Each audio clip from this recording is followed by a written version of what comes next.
beginning to finish up with their preparations ahead of this weekend's kickoff in Europe across Nigeria. We still have a couple of days to the kickoff of the league. Meanwhile, we'll start at how teams are preparing, and in the lower league, ECHO, Sadiq Umar, if you remember him, former striker of the Super Eagles of Nigeria, in conjunction with a member of the House of Representatives from Kaduna North, Bello El-Rufai, have acquired renowned club side, Ranchers Bees of Kaduna. Ranchers Bees, of course, play in the lower league now, but looking at with this acquisition by these two prominent Nigerians, will be aiming at getting at the Nigerian Premier League in just about a year. Ranchers Bees in the 80s, very popular club side. I remember following their emergence, and they were in the 1988 CAF Winners' Cup. And of course, within the period, subsequently, I think in 1989, yes, did win the Waffle Cup competition. But thereafter, they look to have gone extinct. But now, the glory days of Ranchers Bees might just be back. The Kaduna Bay side is preparing very well with new ownership.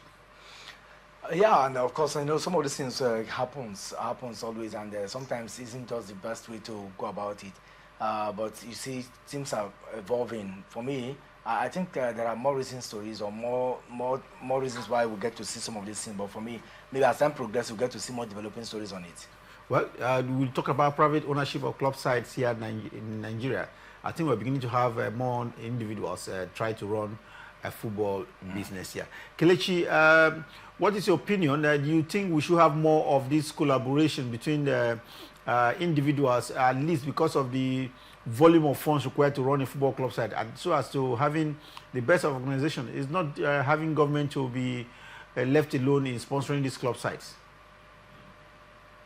Yeah, absolutely. I think that is the best way to go about it now, because sometimes private individuals can actually run a football club properly, even with the government itself. And I believe one of the reasons why some of these clubs not doing well is also lack of funds. I mean, Ranchers Bees come back, because of the acquisition by Umar and the other senator. It's actually a good thing for them, because I mean, when you look at history, some of these clubs who phased out, sometimes it's because they went down the drain because they didn't have funds to run the club anymore. So private individuals can actually start taking on some of these clubs, especially sponsoring them.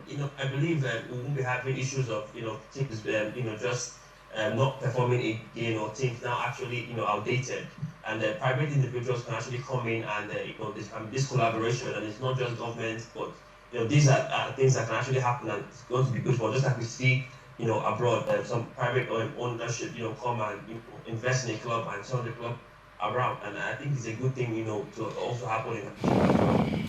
Okay, now let's look at, still with you, Kelechi, look at Remo Stars. Remo Stars, of course, you are aware, are in the CAF Champions League. Talking about their preparations towards this season that gets underway in a couple of days' time, we understand some of their players have been exercised from the team. Emeka Wokeji has parted ways with the club after a period that has gone sour. It is a sad one for him.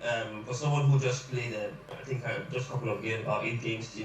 It's really not good when the player's contract gets terminated. And sometimes you look into player performance, look into the player attitude, the number of times he gets to participate in the field. So Remo Stars is actually a club that knows what they want, and I believe he was not able to make that cut in the team.